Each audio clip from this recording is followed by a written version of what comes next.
But as you know, as Environment Minister, I red flagged Lavasa. I was the one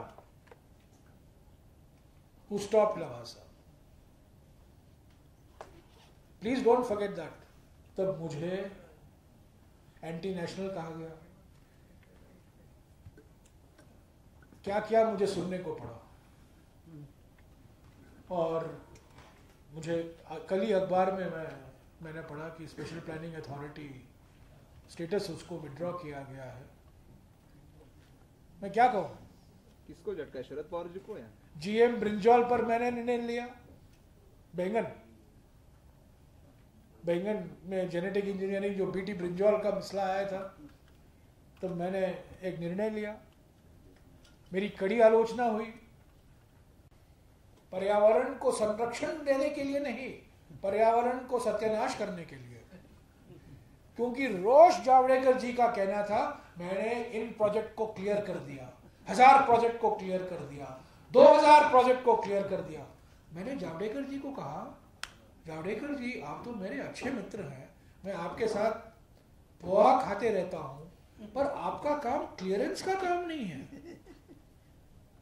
आपका काम पर्यावरण को संरक्षित रखने का काम है, पर आप रोज बयान देते हैं, मैंने इतना प्रोजेक्ट क्लियर किया, ये प्रोजेक्ट क्लियर किया, वो प्रोजेक्ट क्लियर किया। पर्यावरण में मैं समझता हूं इस सरकार बोलती बहुत है पर करती बिल्कुल विपरीत।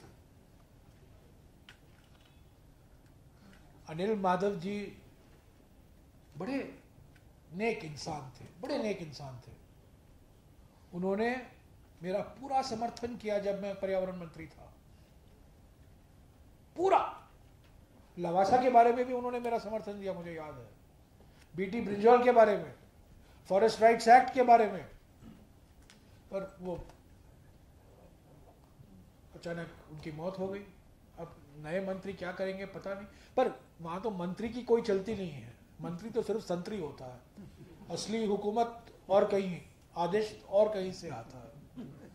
कल शाम को कांग्रेस पार्टी की ओर से जो कुछ कहना था इस पर कह चुके हैं, मैं इस पर और कुछ कहना नहीं चाहता। इस पर जो कुछ कहना है, सवाल उठा था, उन्होंने जवाब दिया, आप देख लीजिएगा उन्होंने क्या जवाब। सर जी, महाराष्ट्र राज्य कांग्रेस का सर जी हाँ जी, 3 साल कांग्रेस इंडोर्स करेगी।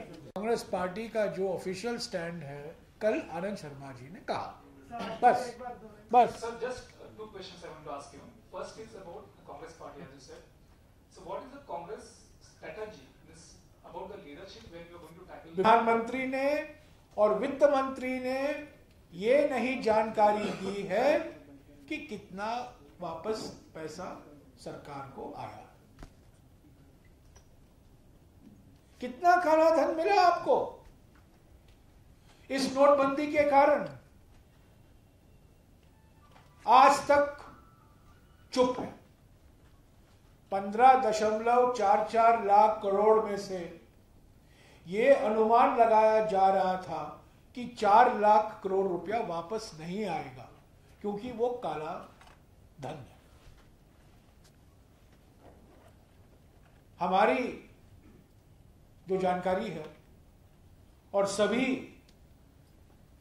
विशेषज्ञों की मानना है कि 15.44 लाख करोड़ में से शायद 15.5 लाख करोड़ ही वापस।